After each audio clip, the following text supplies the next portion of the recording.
And if I had to just pick one shoe, then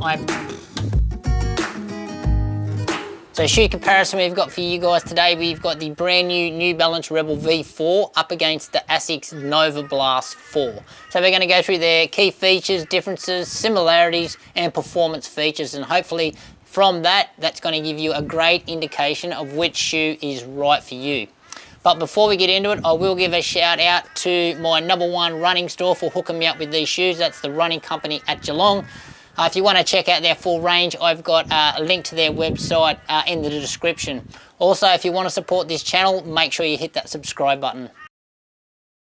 So quick specs there up on your screen. Now what is jumping out to me straight away is the weight. So there's a fair weight difference in these shoes. So the Rebel, certainly the lighter package here, and you can definitely feel that on the foot. So it feels like a much lighter shoe. Now in the stack heights, fair bit bigger stack here in the Nova, and yeah, you can definitely feel like that. So you definitely feel a lot more elevated than that. You can definitely feel that really big robust stack height. Now in the drop as well, so this one's worth mentioning, 8mm drop and a 6mm drop. Now the Nova feels like an 8mm drop, so you can actually feel that forward tilt. For me, in the Rebel, it actually feels lower than 6mm, so there feels like there's a lot more than 2mm difference here in the drop. This one feels a lot flatter than that, so more closer to 0 or maybe just over 0. It may be just my perception, but if you're a little bit prone to your drops, you just need to take that into consideration. So in our uppers here, we'll go straight with the Rebel. So they are using a engineered mesh they call their Phantom Fit. So it really is a light and airy type material. So breathability really high, especially through the toe box. And you can probably see there through the toe box, there's probably a little bit too much mesh. As you can see there, it's sort of, we're getting a little bit of bunching.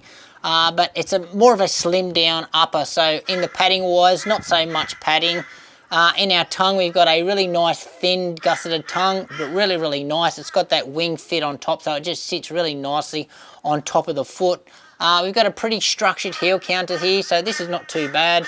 But lockdown wise, pretty good in the lockdown, so no real issues here. In the fit, so the fit is true to size, and we've got a pretty roomy toe box, so nice and wide toe box in this one. And the upper in the Nova is what they call their engineered woven. So the material that they use in that is quite thick. So it's quite similar to those stretchy jeans, if you're familiar with those.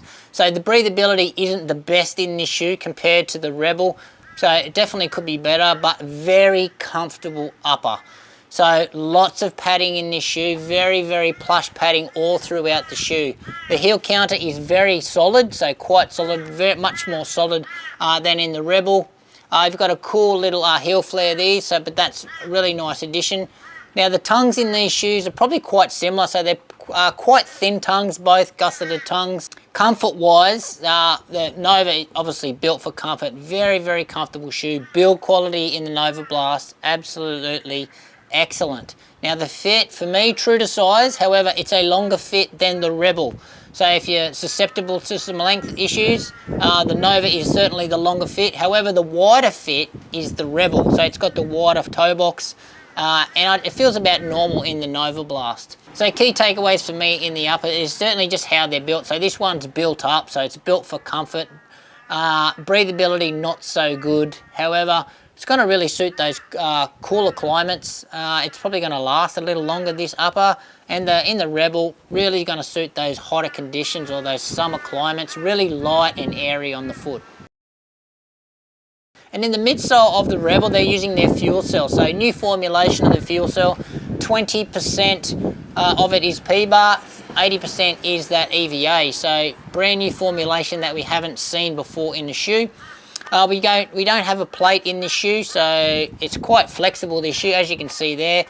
Very feels quite natural on the foot. We've got a rocketed geometry here, which is also quite nice. It doesn't feel overly rocketed, and the ride actually feels quite natural. Now this foam, pretty soft to the touch, but it doesn't feel overly squishy, especially not as squishy as what it felt in their previous models. Midsole in the Nova 4, so FF Blast plus Eco, so they're using that one in all their daily trainers now, but this one certainly feels a lot denser and a lot harder to the touch. However, it's still quite a soft foam, Again, no plate in this shoe. However, this shoe is much more rigid than what you'll find in the Rebel. So twist test, yeah, it's quite stiff, but again, no plate in this shoe. Geometry wise, again, we've got a slight forefoot geometry, but it doesn't feel overly aggressively rocket, just enough to take the slappiness out of the ride. And in our outsole, so what we've got here in the Rebel here, so we've got a vast amount of rubber coverage, especially over the forefoot and in the high wear areas at the back. And then we've got no decouple grooves or anything. It's pretty much, the rest is just some flat exposed foam that's actually copping a fair battering there, as you can see on mine. But this rubber is quite thick, and they've got these diamond patterns, and it's exactly the same as what you're going to find on the SC Elite 4. Now this rubber is really, really grippy, very effective, very, very nice in the wet conditions. So I think especially ASICS and now New Balance as well, they really upped their game in the grip game, because all these shoes now, so the new Nimbus and this new tread pattern from ASICS, actually they're just performing excellently in the wet conditions. So really, really happy with that. Not too much wear going in, so the rubber is really wearing quite slowly here in the Rebel, so that's really, really good to see. But overall, this is a really, really great outsole. No dramas with this outsole. And in our Novablast, so we've got that typical Novablast tread pattern here, so they've put their rubber in the high wear areas and all around the forefoot, so they use the same sort of pattern in all their Novablast models, is what they've stayed true to. And what the big difference here in the Nova is, they have got these big cutouts of the shoe, so these grooves that they've cut out through, and that's really designed to help the ride, so to add to the bounce of this shoe, of what the Nova is all about, that trampoline effect. But the rubber, obviously they're using their ASICS AHA rubber. They've got a lot more grooves and crevices cut into this rubber to improve the grip, and it certainly has improved from previous models. But grip wise, the Rebel is certainly the more grippy shoe. This is it's still susceptible to those really greasy conditions, but that Rebel is absolutely excellent in the grip department. Durability wise though, this AHA is certainly more durable than the rubber that you're going to find in the Rebel. And in the ride and performance, so what you're going to find in the Rebel is, the first word that comes to mind is natural. So there's nothing in the shoe that's going to alter the way that your foot naturally wants to move or land. It's a very, very natural feeling. So the foam is just the right amount of softness. So it doesn't feel so soft that you're bottoming out the shoe and it's taking any responsiveness out of the ride. So you do feel like it's a quick, responsive ride, but it doesn't have a high amount of energy return, or it doesn't have much wow factor, so it lacks a bit of that a racing shoe does. However, it still feels fast and light and snappy on the foot. So yeah, but yeah, it still feels nice and soft and comfortable at slow paces as well. So very, very versatile shoe. We've got a nice wide platform here, so I don't find the shoe unstable at all, but yeah, it's a very, very natural feeling shoe. And in the ride of the Nova, so very, very different feeling ride here. So what you're going to find, this foam is a very dense type cushion material, so you're going to get no road feeling whatsoever. It definitely doesn't feel natural. You feel like you're sort of locked and secured into the ride. However, it's a very safe ride, very stable ride, and you can actually feel some bounce and energy return. So the way that this outsole has been cut out and so forth, it just allows this midsole to splay, and you can sink into this shoe, and then you get that nice bounce pop off. But with this bounce and pop feeling, it doesn't feel like it's responsive, or it doesn't feel like it's a faster shoe. It's just a really comfortable, and it's a fun ride. So really, really nice at those jogging type paces. Best shoes for both these shoes. So I'll start with the Rebel. Now the Rebel is very comfortable at pretty much everything you throw at it.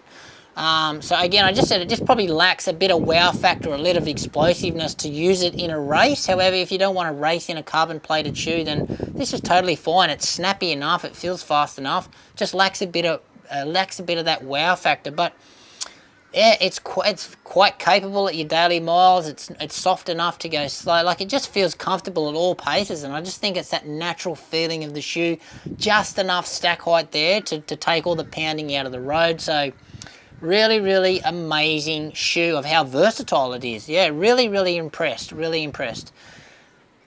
Nova, it's a daily trainer. Its happy pace is your easy days or your daily miles and your long runs. So definitely the safer type shoe. Not so suitable, I guess, if you want to pick up the pace. It's not going to feel as good as what the Rebel does. However, it's just a great, safe daily training option. So overall, you're looking at two really great running shoes here. So some of the best shoes that are actually on the market at this stage. So both have got excellent price points. Both pretty much can't be matched at that price range. So you've got one of the most versatile shoes that's ever been created in the Rebel, and you've got one of the best daily trainers for me that's ever been created as well. So it's going to depend on what you are after in your running shoe. So do you want a jack of all trades sort of running shoe here? If you want one shoe that can do it all, definitely lean for the Rebel. If you're just after a daily trainer that's going to last a bit longer and it's a safer option, then the Novablast is certainly the better option for you there. And if I had to just pick one shoe, then I don't know that I can pick one shoe. I know both of these shoes would absolutely go well in a rotation together. So both these shoes would be excellent to work with each other as your daily trainer, and this is your versatile shoe that you can do anything with. So the Rebel is a great one if you travel around a lot and you just want to take one shoe away with you on holidays. So you can take the Rebel. It's nice and light to throw in your bag. It can do anything that you throw at it while you're away. So yeah. Interested to hear your thoughts about my comparison review there. If you've got any experience with either of these shoes, please, if you want to share those, drop that in the comments below. Also, any questions or anything that I've missed about these two shoes, please ask that in the comments below. Enjoy reading those. But anyway, guys, that is it from me today. Make sure you give this video a like, subscribe to the channel, and we'll see you next time.